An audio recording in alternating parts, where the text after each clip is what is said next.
양심에 대한 주님의 말씀을 듣기를 원합니다. 하나님 앞에서 우리가 정말 신령과 진정으로 예배를 드리고 또 하나님을 기쁘게 하고 하나님 모든 것은 우리의 양심과 깊은 연관이 있어요. 내가 하나님 앞에 살아가는 말과 행위, 내가 가지는 어떤 가치관 이런 것들도 결국에는 이 양심이라는 것은 어떤 결정되어집니다. 그래서 우리 양심에 대해서 오늘 조금 더 눈을 뜰 수 있기를 바랍니다. 우리 양심으로 하나님 앞에 반듯하게 탁 서서 예수님이 아닌 우리와 같은 사람으로 정말 죄인으로 태어나서 양심의 가장 큰 영적 거장이라 그럴까 그런 사람이 있는데 그 사람이 바로 사도 요한입니다. 사도 요한이 요한복음을 쓰실 때 굉장한 어떤 의미를 가지고 요한복음을 썼기 때문에 그냥 공간복음을 기록한 거하고 다른 기록입니다. 요한복음은. 그래서 요한복음은 특별히 영적인 말씀이 굉장히 강해요. 그리고 공간복음은 우리 입장에서 하나님을 바라보고 하나님의 말씀을 듣고 하나님의 뜻을 생각하는 그런 내용이라면 요한복음은 하나님의 입장에서 우리를 바라보고 하시는 말씀이 굉장히 많아요. 그래서 요한복음을 썼을 때에 그 상태의 이런 그때의 모습으로 우리가 돌아가서 요한은 이런 말을 왜 이런 식으로 기록을 했을까? 의미가 있습니다. 하나님의 말씀을 이렇게 기록하는 거나 하나님의 말씀을 이렇게 대언하며 전하는 거는 똑같아요. 저는 똑같다고 봐요. 성령이 그를 붙들어서 말을 하고 붙들어서 기록하고 하기 때문에 그 생각과 모든 기억이나 이런 것들을요 전부 붙들어요. 붙들어가지고 그냥 이렇게 얘기합니다. 그러니까 듣는 사람은 그냥 보통 자기 얘기를 하는 것 같고 자기 생각을 말하는 것 같아요. 근데 내 생각하고 다른 것이 있어요. 지금 내 이런 상황에서 이렇게 말을 하고 싶은데 그렇게 아니라 하나님은 순서도 막 뒤죽박죽 할 때도 있고 어떤 데는 이렇게 할 때도 있고 내가 말하고자 하는 그런 거와 다른 얘기가 자꾸 밀려 나올 때가 있어요. 근데 그 밀려 나오는 그런 것들이 언젠가는 내가 거기에 대해서 생각을 했었고 그렇게 살면서 느꼈고 이렇게 뭔가 나름대로 정리가 되어진 그런 얘기가 이렇게 나오는 겁니다. 그래서 성령의 감동이라 그럽니다. 성령의 감동은 우리 인격을 무시하고 막 이렇게 로봇처럼 막 전하는 게 아니고 우리에게 기록되어져 있는 기억되어져 있는 어떤 것들을 사용해서 말씀하셔요. 그런데 그것이 내 의도가 내 지금의 내 의지와 내 의도하고는 상관없이 그런 말들이 나오는 겁니다. 이것이 성령의 감동하심으로 우리가 얘기하는 거고 성령의 감동으로 기록하는 거고 그런 겁니다. 사도 요한도 성격이 굉장히 꼼꼼한 사람이에요. 베드로하고 완전히 반대의 사람입니다.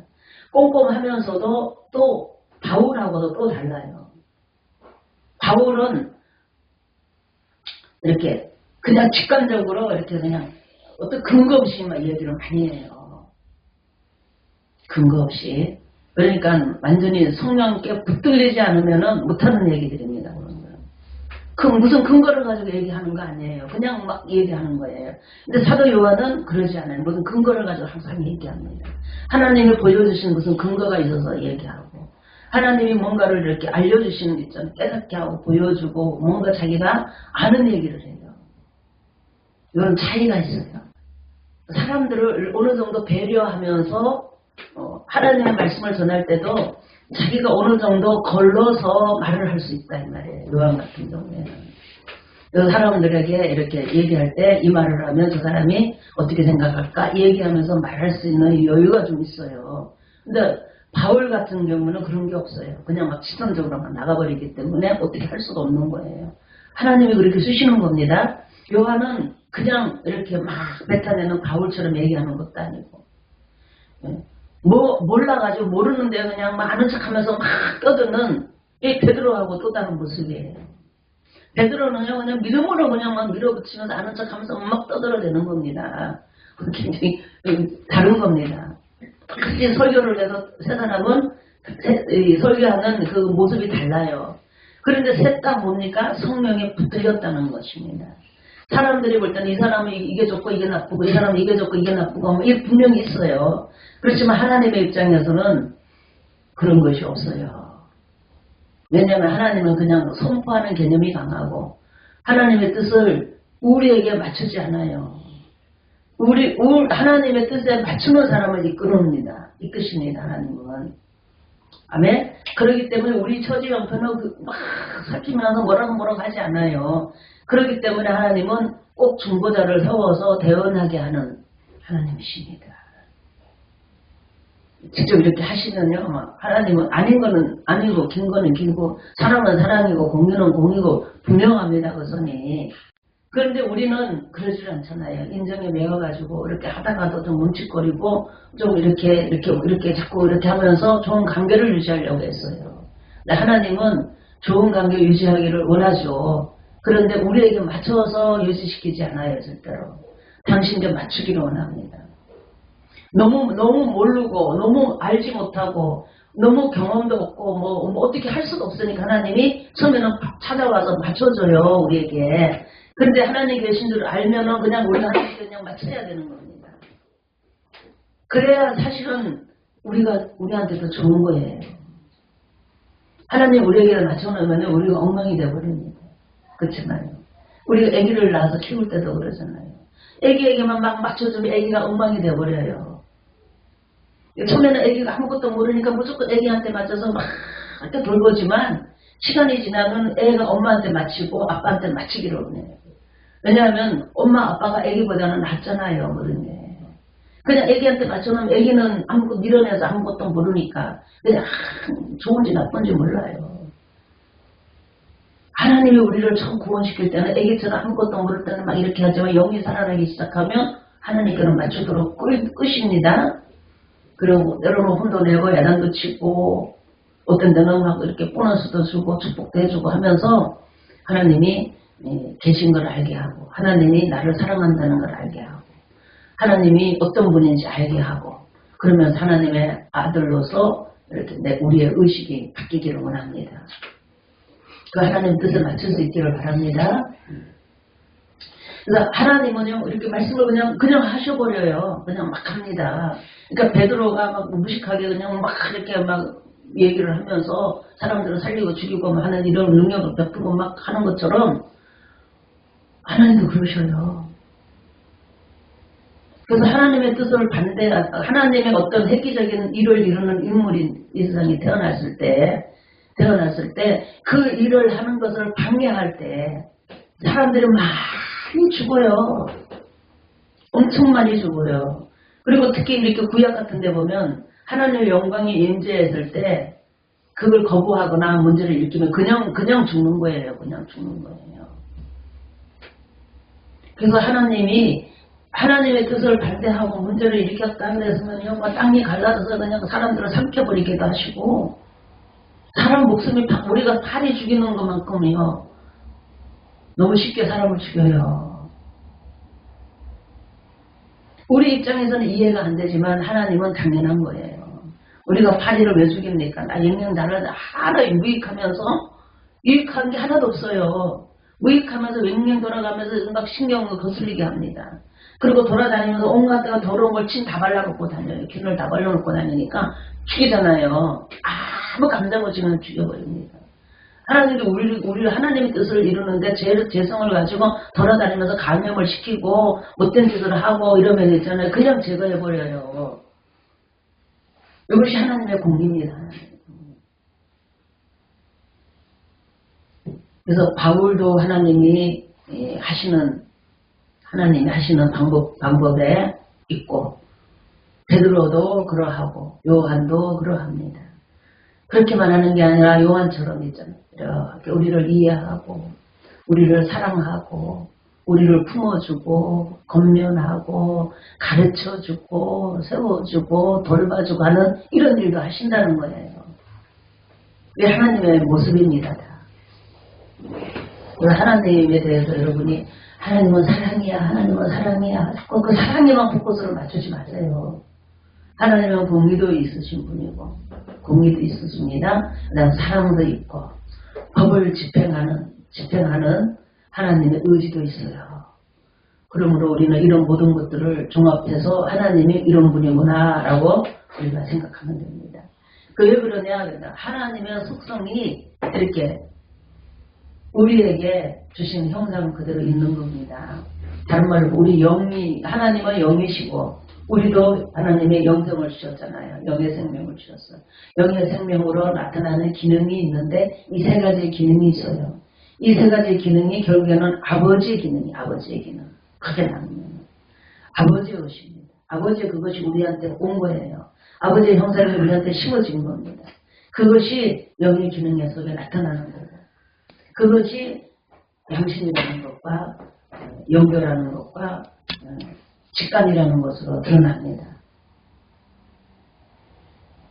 그런데 이제 오늘은 이 양심에 대해서 우리가 배우게 되는데 이 사도 요한이 양심의 대가인데 어떻게 예수님을 만났고 어떻게 양심이 이렇게 계속 성장했고 하나님의 은혜 가운데 정말로 하나님의 뜻을 이루는 하나님의 모든 것을 이루는 결실을 맺는 이 일을 하게 되었는지 우리가 보면서 우리의 모델, 우리가 이렇게 따라가야 하고 우리가 섬겨야 할 모델이 원래는 예수님이십니다. 그런데 우리는 예수님처럼 할 수가 없어요. 할 수 없습니다. 예수님은 제가 이만큼도 없는데 우리는 뭐 조금만 이렇게 벗어나면 하나님의 생각에서 벗어나면 바로 이 죄를 짓는 생각과 마음으로 막 돌아서잖아요. 목사님도 그럴 때가 굉장히 많아요. 여러분도 목사님보다 더 많을 것 같아. 내가 아무리 봐도. 그냥 순간적으로 그냥 이렇게 돌아가요. 돌아갔다가 다시 돌아오고 하지만은 돌아갑니다. 이것이 우리의 모습이라는 거예요. 그런데 사도 요한도 역시 그런 사람이었어요. 우리같이. 예수님은 우리같이 이런 사람이 아니었죠. 죄인의 모습이 아니었지만 사도 요한은 죄를 가지고 태어나서 죄 가운데 살았고 주님을 만나면서 양심이 아주 맑고 깨끗한 사람으로 나중에 바뀌게 된 겁니다.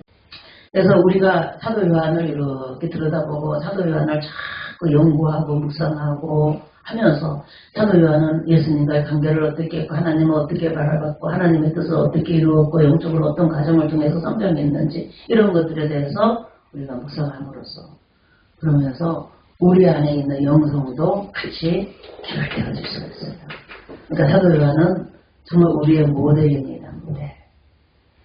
바울도 모델이고 베드로도 모델이고 요한도 모델입니다. 예수님의 12 제자들 중에 이 3명은 특별하게 하나님께 선택되어져서 세워진 자들이에요.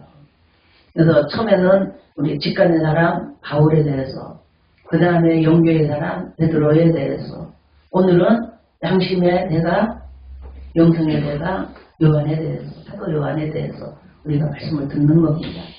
모델로서 바라보고 오늘 말씀을 여러분이 들으면서 은혜가 넘치고 깨달음이 넘치기를 주의 이름으로 축복합니다. 보면은 이 요한이 오늘 본문의 내용이 보면은 세례 요한을 열심히 따라다니면서 세례 요한의 말에 귀를 기울이고 듣고 그래요. 이런 자세는 굉장히 중요합니다. 우리는 그걸 잘 못해요. 근데 그런 자세가 되어지려면 제가 보니까 내가 절실하게 뭔가를 필요로 하든지 아니면은 이 요한하고 야고보처럼 그런 환경에서 자라면 또 그런 영향 도움도 될 수 있어요. 요한의 집은 조금 부유한 집안이에요. 돈이 좀 있어요. 쉽게 말하면 베드로는 거기서 일하는 어부인데 베드로의 요한의 아버지는 대주인이에요.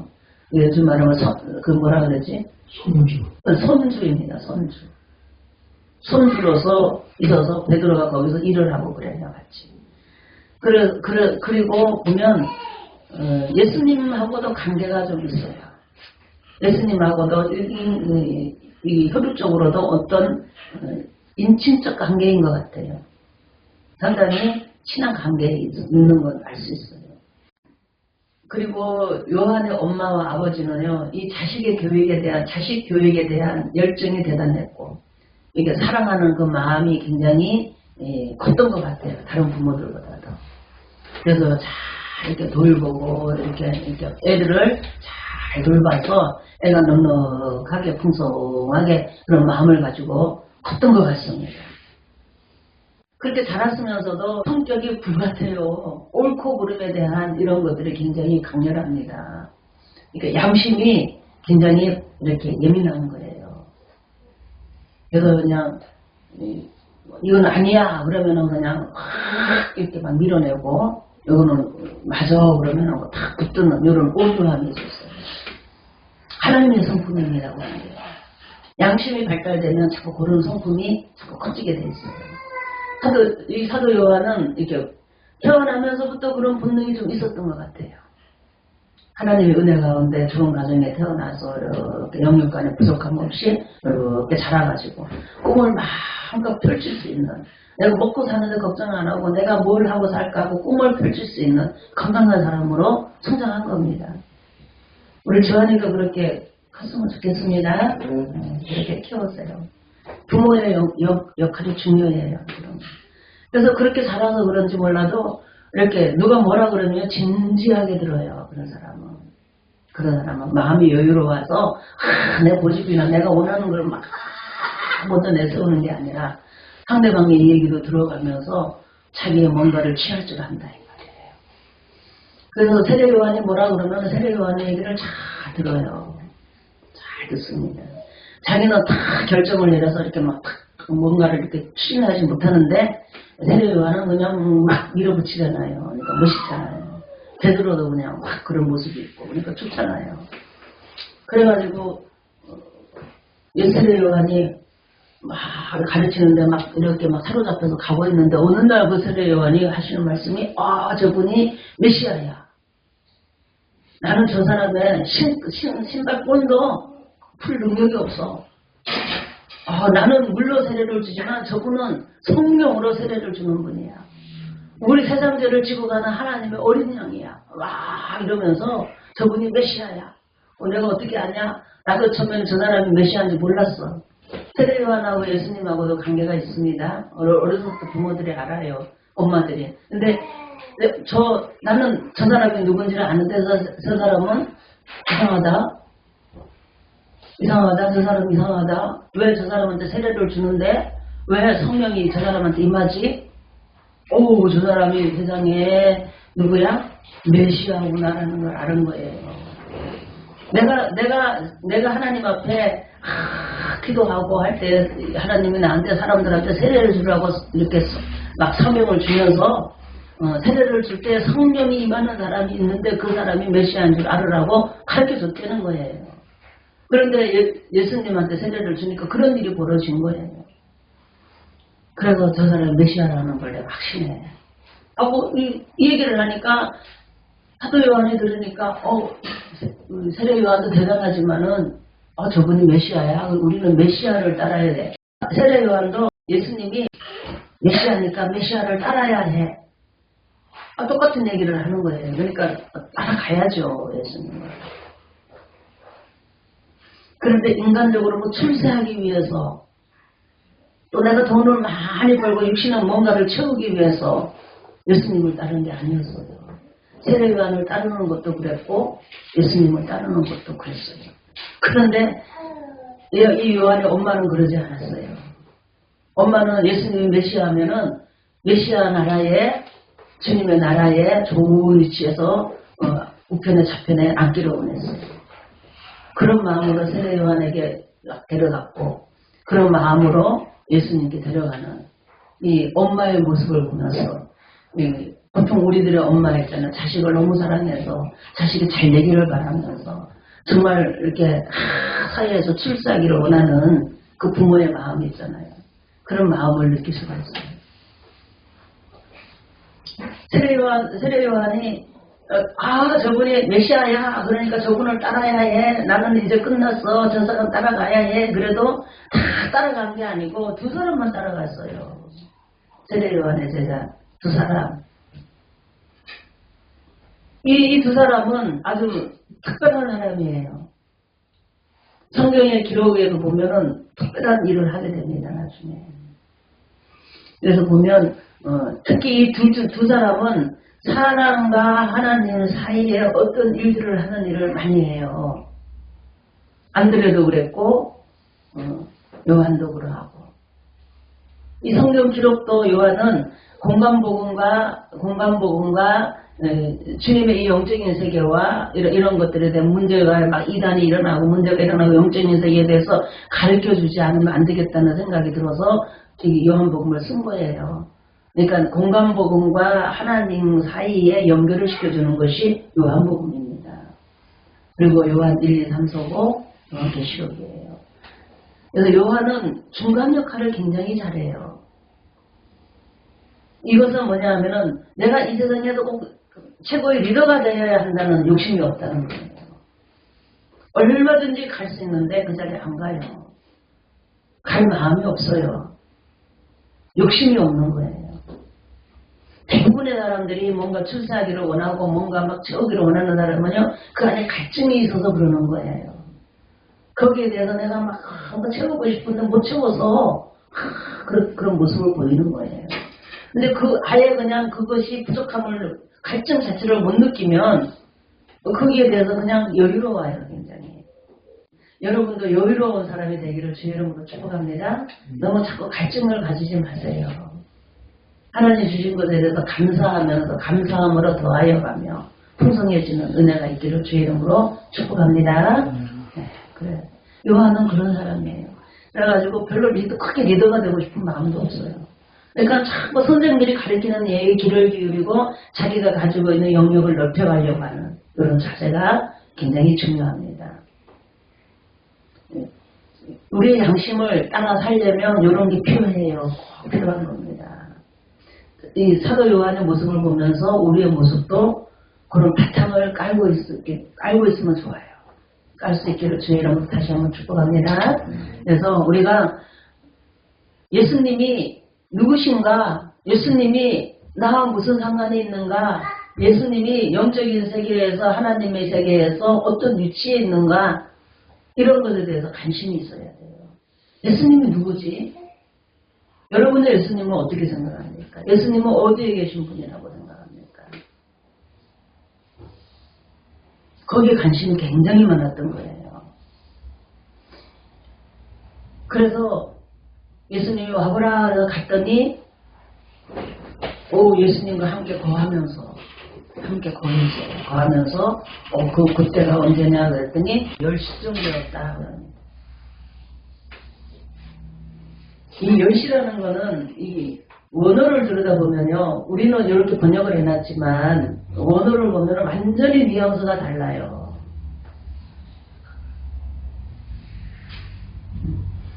여기서 예수님을 만나고 함께 거하는 거는 머물렀다 이런 뜻이 있어요. 머물렀더니 결과가 어떤 결과가 나왔냐면 예수님이 메시아라는 걸 알았다는 거예요. 예수님이 메시아라는 걸 봤다는 거예요. 예수님이 메시아라는 걸 만져봤다는 거예요. 그 요한일서에 보면 이런 말씀이 있어요. 태초로부터 계신 말씀에 대해서 얘기합니다. 태초로부터 계신 그분을 우리는 보았고 만져봤고 그분을 접촉하고 사귀었다는 겁니다. 사도 요한의 얘기. 예수님이 태초로부터 계셨다. 태초에 말씀이 계시니라. 태초로부터 오셨다. 이런 얘기를 다른 사도는 감히 못하는데 사도 요한은 합니다. 그런 얘기를. 태초로부터 계신 예수님이라는 거 알아요. 예수님이 그분이 하나님의 말씀이었다는 걸 알았어요. 그분이 이 땅에 오신 하나님의 아들이라는 걸 알고 말씀이라는 걸 알고 그분이 하나님이 약속하신 메시아라는 걸 알았다는 거예요. 그 사도 요한은 예수님을 따르는 모습이 다른 제자들하고 많이 다릅니다. 그 공간복음이나 요한복음을 읽어보면요, 다른 제자들하고 많이 달라요. 그래서 예수님이 너무너무 좋은 거예요. 예수님께 완전 흠뻑 빠져버린 거예요. 그래서 예수님이 무섭지를 않아요. 예수님을 너무 사랑해갖고 예수님이 두렵지를 않아요. 그래서 그냥 다가가는 것이 그냥 너무너무 쉬워요. 다른 사람은 다가가는 게 어려운데 다가가고 싶어져요.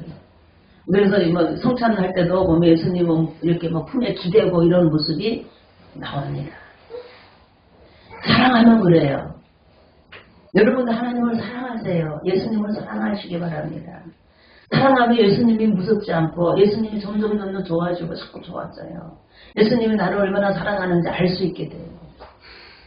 예수님의 손길도 느낄 수가 있고 알 수 있어요. 예수님이 지금은 우리 옆에 없는데 예수님이 왜 나를 만져? 어떻게 만져? 난 모르겠어. 여러분 그렇게 말씀하지 말고 예수님이 이 땅에 계신다는 것을 여러분이 영적으로 눈을 뜨고 볼 수 있기를 바랍니다. 예수님이 이 땅에 계실 적에 하나님의 아들의 모습으로 분명히 계셨지만 사람이었어요. 사람. 예수님을 보면서 하나님의 아들이고 하나님의 말씀이고 메시아고 정말 나를 위해서 십자가에 못 박혀 죽을 만큼 나를 위해서 어린 양의 제물이 되어서 희생할 만큼 나를 사랑하는 그 주님을 만나야 되는 거예요. 그 주님을 알아야지 그 주님 앞에 가서 이렇게 기댈 수 있고 사랑할 수가 있는 거예요. 근데 예수님이 하나님의 아들이라고 생각을 안 하고 사람으로만 보이면 어떻게 그분이 이렇게 하나님의 아들로서 믿어지고 사랑하고 그렇게 되겠어요? 안 됩니다. 예수님도 똑같이 사도 요한의 눈에는 사람이었어요. 그냥 하나님의 일꾼으로 일하는 하나님의 아들이라고 하지만 하나님의 직분이 하나님의 아들로서 메시아라고 하지만 사람이에요. 사람. 그런데도 이 사도 요한의 눈에는 그렇게 안 보였다 이 말이에요. 예수님을 만지면 하나님을 만지는 것처럼 느꼈고 예수님과 교제하면 하나님과 교제하는 것처럼 느꼈고 예수님의 말씀을 들으면 하나님 말씀으로 들리고 하면서 하나님과 교제하는 마음으로 막 이렇게 한 거예요. 여러분은 그런 마음을 느껴보신 적이 있는지 모르겠어요. 저는 그런 거 느껴봤어요. 누구한테 제가 나에게 세례를 주고 나를 이렇게 영적으로 태어나게 하고 나를 훈련시키고 나를 키워준 목사님한테 그런 거 느꼈어요. 목사님은 분명히 사람이에요. 남자고 우리가 볼 때는 남자고 사람이에요. 그런데도 그분은 모든 24시간이 다 그렇게 느껴지는 건 아니에요. 그런데 어떤 부분적으로 그런 걸 느껴요. 그 말씀하시면 주님이 나한테 말씀하시는 것 같이 느껴져서 그냥 순종입니다. 이렇게 와서 이렇게 기도를 해주거나 손을 잡거나 이렇게 좀 안아주거나 이렇게 뭔가 축복해주고 이렇게 사랑을 표현을 할 때도 어떤 때는 이제 그냥 목사님 같을 때는 그냥 이러지만은 주님처럼 느껴질 때는 이게 안겨요 저도요. 근데 저만 그런 게 아니라 아저씨들도 그러고 아줌마들도 그러고 할머니도 그러고 애들도 그러더라 이 말이에요. 왜 그러느냐? 주님처럼 느껴지기 때문에 그래요. 그래서 이렇게 따라다니고 순종하고 하면서 친근감이 생기고 그 사랑을 푹 느끼면요. 하나님을 사랑하는 마음으로 막 은혜가 충만할 때는요. 목사님 얼마나 가깝게 느껴지고 다가가는지 몰라요. 아마 요한도 그러지 않았을까 싶어요. 몰라 그거는 제가 이렇게 경험을 해서 그렇게 얘기하는지 몰라도 저는 그게 그냥 하나님의 음성으로 들리고 하나님처럼 느껴졌어요. 확실하게. 여러분도 그렇게 느낄 수 있기를 주의 이름으로 축원합니다. 예수님을 사랑하는 마음이 하나님을 사랑하는 마음이 주의 종을 향해서 그냥 드러나는 거예요. 근데 왜 그러는가 그랬더니 그게 그거 하나이기 때문에 그래요. 그 주의 종과 목사님과 그 하나님과 하나가 되어 있어요. 예수님과 하나가 되어 있기 때문에 그냥 그렇게 같은 성령으로 그렇게 느껴지는 겁니다. 그 영의 기능, 양심에서 나오는 그런 기능 중에 하나예요. 요한은 그런데 아주 익숙해져 있어요. 익숙해져 있으니까 하나님의 음성으로 들리니까 다른 사람들은 뭐 예배에 대해서 얘기를 해도 그냥 우리 하나님 앞에 예배를 바르게 진심으로 우리의 마음을 진심으로 드려야 돼 이렇게 표현하지만 사도 요한은 그렇게 표현하고 영으로 예배를 드려야 한다. 뭐 이러면서 표현 자체가 달라져요. 그리고 사도 요한은 영생에 대한 얘기를 굉장히 많이 합니다. 영생. 다른 사람하고 다르다. 거듭남에 대한 얘기를 끊임없이 해요. 거듭남과 관련되어진 얘기를 성령으로 거듭나는 거, 말씀으로 거듭나는 거, 이런 것들에 대해서 아주 강조를 하고, 특히 그 요한일서에 보면은 증거하는 이가 셋이니 그래, 셋이니. 그러니까 증거하는 이가 예수님인데 증거하는 이를 셋으로 나누어요. 그 성령과 물과 피라 그랬어요. 근데 피도 인격으로 말하고 물도 인격으로 말하고 성령도 인격으로 말해요. 증거하는 이가 누구냐? 성령이라는 거예요. 증거하는 이가 누구냐? 물이라는 거예요. 증거하는 이가 누구냐? 피라는 거예요. 사도 요한은 아주 그거를 분명하게 알고 분명하게 설명을 해요. 근데 이 셋이 합하여 하나라는 거예요. 그 하나가 누구냐? 예수님이라는 겁니다. 예수님. 왜 피냐? 피는 생명이에요, 생명. 영생을 강조하고 있는 거예요. 영생, 우리의 영생이 예수님 안에 있는 거기 때문에 예수님은 영생이라는 거예요, 영생. 예수님이 인격으로 거기다 넣는 거예요. 물이라는 겁니다. 물이라는 거는 하나님의 말씀이라는 뜻이에요. 말씀. 하나님의 말씀으로서 우리에게 모든 것을 창조하신 하나님의 말씀으로서 물질의 근원이요, 물질의 모든 것이 된다는 거예요. 물이라는 겁니다. 말씀으로서 예수님을 인격화시켜 놓은 거예요. 하나님의 인격으로. 그 다음에 성령이라는 겁니다. 성령으로 오셨다. 예수님을 성령이라 그럽니다.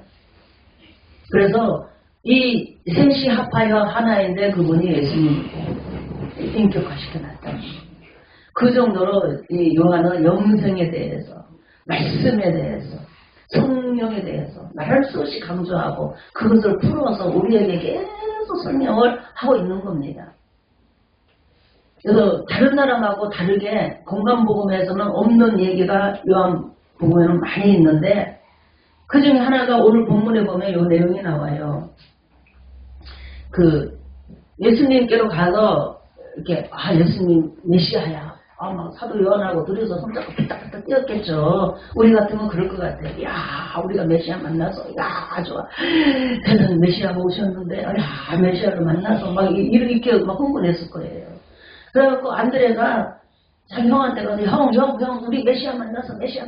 그랬더니, 그래? 어디 있어? 그러니까 따라와 하고 데려갔어요. 그래서 예수님한테 데려갔더니 예수님이 보더니 너는 이제 시몬이지만 앞으로 너를 게바라고 부를 거야. 게바는 베드로라는 뜻입니다. 너를 이제 게바라고 불러야 되겠다. 이렇게 이름도 바꿔줬어요. 근데 베드로는 시큰둥합니다. 거기서 별 반응이 없어요. 제자가 안 됐어요. 예수님과 함께 거하지를 않았어요. 그랬더니 예수님이 쫓아왔어요. 나중에 찾아와가지고 지난주에 들었던 그 일이 거기서 벌어진 겁니다. 이 베드로는 뭔가 이렇게 막 자기의 필요를 채워야 해요. 물질의 축복으로 그냥 자기는 막 서야 합니다. 그렇지 않으면 자기가 세상 살 맛이 없는 사람이에요. 그 메시아가 오면은 그럴 줄 알았는데 메시아가 온다 할지라도 이 기득권을 신자가 너무 많으니까 메시아가 오면 자기는 완전히 올인하고 달라붙어야지 막 이런 사람이었어요. 그랬는데 메시아라 그랬는데도 자기 이름까지도 바꿔주고 해도 별로야. 시큰둥이에요. 근데 그냥 돈을 주니까 고기를 잡아버리니까 자기의 상상을 초월해서 자기의 방법을 초월해서 초자연적인 어떤 능력으로 돈을 버니까 이가 지금 오늘날 가면 복권 당첨된 것처럼 뭐 돈이 갑자기 생긴 거예요. 이렇게 만나는 거예요, 우리 주님은. 근데 요한은 그렇게 안 만나고 안드레도 그렇게 안 만나고 스승의 말을 잘 듣고 순종하면서 예수님을 만났고 예수님을 만났을 때도 육신의 어떤 것이 중요한 게 아니고 그 교훈이 중요하고 그 가르치는 진리가 중요하고 그분이 누군지가 중요했던 거예요. 그래서 그분이 메시아라는 걸 알고 나서부터는 그냥 올인하는 겁니다. 여러분은 예수님을 누구라고 생각하세요? 예수님은 어떻게 생각하세요, 여러분은? 예수님이 누구세요, 여러분한테? 어디서 만날 수 있어요? 다 다를 겁니다. 지금 여러 명 있지만, 각자 다 다를 수 있어요. 예수님이 누군지, 예수님은 어디서 만날지. 분명한 것은 여러분이 영생에 눈을 뜰 때 이 영의 기능이 어느 구원을 얻어서 영의 기능이 이렇게 작동되어지면서 여러분이 영을 조금씩 의식하기 시작한다면 그때는 분명한 뭐가 있어요. 분명한 정말 맞아 이런 거를 알 수밖에 없는 그런 것을 이렇게 부정할 수 없는 그 뭔가에 하나님과 성령님과 여러분의 접촉점이 있습니다. 사람들이 뭐 가르쳐주고 뭐 얘기해주고 목사님이 얘기하고 뭐 성도들이 먼저 된 성도들이 얘기하고 해가지고 듣는 거하고는 완전히 다른 성령의 접촉점이 분명히 있어요. 그것이 일어나야 합니다. 그것이 일어나서 와 하고 이렇게 뭔가 이렇게 자기가 확실히 바뀌는 걸 자기의 뭔가가 채워지는 걸 느껴야 돼요. 그렇지 않으면 여러분은 이 영의 기능을 붙들고 살기가 어려워요. 영의 기능을 내가 의식하고 붙든다는 것은 성령께서 나를 붙드는 것과 똑같은 거예요. 성령이 여러분을 붙들지 않으면요, 여러분은 하나님 잘 못 섬겨요. 왜 그런지 여러분 너무 잘 알 거예요. 제가 설명을 너무 많이 해서. 육신으로는 육신을 붙들고 살아가는 이 온 나라는 있잖아요. 하나님을 잘 섬길 수가 없고 하나님을 잘 알 수가 없어요. 영적인 눈이 감겨 있고 나라는 이 색안경을 딱 끼고 있기 때문에 하나님을 하나님의 시각으로 마음의 눈이 딱 눈이 떠져야 되는데 그 안경이 아니고 그냥 이 나라는 색안경을 끼고 있어가지고 절대 하나님을 똑바로 못 봅니다. 요한은 요 하나님 예수님의 말씀에 순종하고 그와 함께 거함으로써 깨달았어요. 메시아라는 걸 확실히 알았어요. 끝까지 예수님 십자가 못 박혀 죽으실 때도 끝까지 주님을 바라보고 있었던 사람이 누구냐? 요한입니다. 요한. 다른 제자들은 다 도망갔는데 있어요. 왜 그러냐? 왜 그런지 아십니까? 그분이 메시아라는 걸 알기 때문에 쳐다보고 이해는 안 되지만 이해가 다 되겠어요? 근데 예수님도 그렇게 말씀하신 대로 돌아가시고 왜 말씀하신 대로 부활할까? 막 고민이 되는 거예요. 이제 거기는 경험이 없잖아요. 할 수도 있을 거야. 죽은데 나사로도 살린 거 보면 할 수 있을지도 몰라 하고 그냥 쳐다보고 있는 거예요. 예수님은.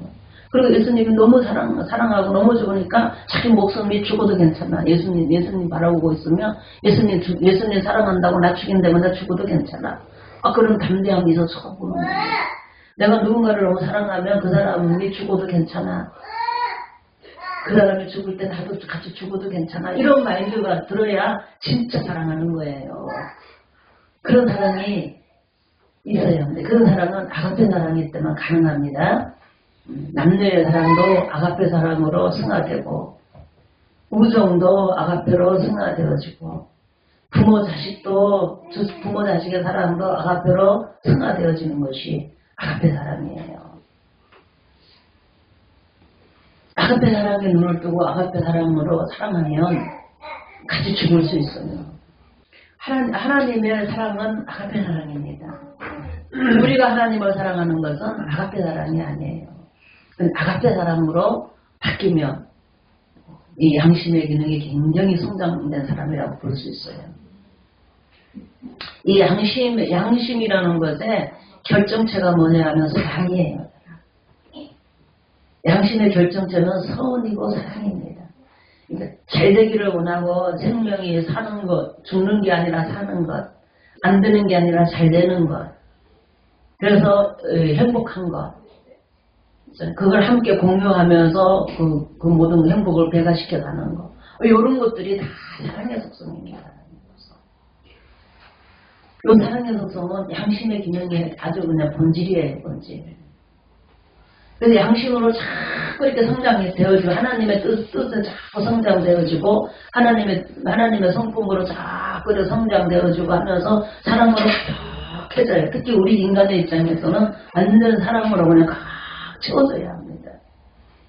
직관이 발달되어도 결국에는 사랑으로 채워져야 하고 아무리 능력이 있어도 막 이렇게 막 산을 옮길 만한 믿음도 있고 그냥 막 산을 부수는 능력이 있어도 사랑으로 채워줘야 해요. 사랑. 하나님은 우리 인간의 입장에서는 이 양심이 최고입니다. 최고. 저는 그렇게 봐요. 양심이 최고예요. 옛날에 제가 이제 막 처음에 은혜 받고 막 이럴 적에 저 사실 좀 필요했는데 돈보다 더 갈급한 게 있어요. 더 갈급한 게 주님을 더 알고 주님을 더 가까이 하고 주님 안에 거하는 거 있잖아요. 그거를 굉장히 본능적으로 막 밀려오면서 사모가 되더라고요. 그게 영으로 갈급했던 것 같아요. 그거 주세요 그랬더니 내가 너한테 돈을 다스리는 돈을 건설을 주대는 거예요. 나 그거 원하지 않아요. 내가 너한테 능력을 줬다는 거예요. 나 그 능력 원하지 않아요. 주님이 더 주님을 더 알고 싶어요. 주님을 더 느끼고 싶어요. 주님께 더 가까이 가고 싶어요. 주님을 사모했어요, 저는요. 진짜로 제가 그렇게 기도를 했다니까요. 새벽 기도 하면서 그렇게 하고 또 새벽 기도 걸어오면서도 그런 걸 느끼고 보고 막 했어요. 한참 그렇게 지냈어요. 그랬더니 어느 날 이제 사랑의 캐션 마크가 딱 오는 거예요.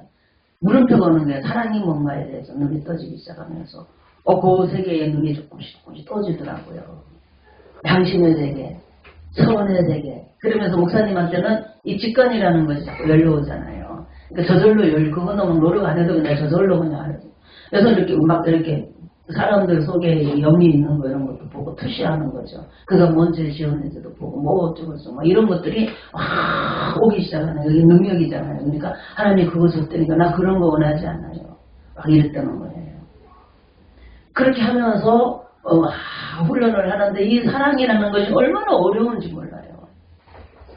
사랑도 그냥 본능적으로 밀려서 막 이렇게 하면 너무너무 편하고 좋을 텐데 이 직관 나는 것처럼. 근데 그거는 그렇게 어렵더라고요. 쉽지 않아요. 상대가 뭘 생각하는지 눈치채는 것도 너무 어렵고 상대가 나는 막 좋아서 막 이렇게 하는데 상대는 그게 아니라는 것이 막 이렇게 막 표정을 막 보여주고 막 이럴 때 보면 야 진짜 사랑하는 게 어렵구나. 제일 어려운 것 같아요. 저는 진짜 제일 어려운 게 뭐냐 사람 사랑하는 것 같아요. 그거는 양심이 자꾸 이렇게 양심이 성장해야 돼요. 성장하면서 하나님 편에서 하나님을 사랑해야 돼요. 그 양심이 자꾸 성장하고 강해지면 하나님을 사랑하게 됩니다. 하나님 사랑할 수 있기를 바랍니다. 하나님 사랑하면 자꾸 양심이 발달해져요. 그러면 또 하나님도 사랑하게 되고 이렇게 하면서 양심이 커지면서 그 안에서 일어나는 하나님과 관계 속에서 일어나는 그 모습을 우리는 상상하면 이거는 하나님이 원하는 목적의 열매입니다. 열매. 제가 어제 그 생각을 하면서 이 요한이 너무 부러웠어요. 사도 요한이. 또 사도 요한을 쫓아서 이것이 저절로 되는 사람은 얼마나 행복할까? 얼마나 좋을까? 저는 그거를 사모했어요. 근데 그거 안 되잖아요. 잘. 안 됩니다. 잘. 엄청 노력합니다.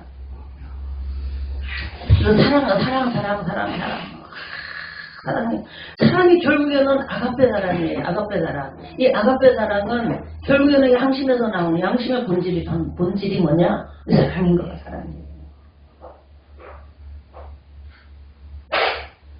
너무 높은 것을 원하지 않고, 높은 것을 탐하지 않고, 누군가를 지배하려고 하지 아니하고, 그냥 사랑하고 함께하는 것이 행복한 사람.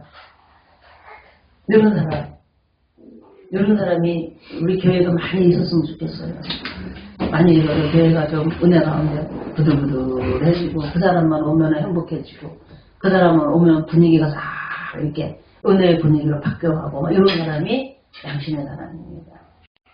양심의 기능에 눈을 뜨고 여러분 양심이 무엇인지 말씀에 붙들려서 사도 요한은 결국은 말씀에 붙들리는 거예요. 말씀에 붙들려서 말씀대로 살고 계명을 지키며 살고 하는 것이 주님과 거하는 겁니다. 주님과 함께 거하면서 양심은 계속 강해지고 하면서 이 세계를 알아가기 시작하는 거예요.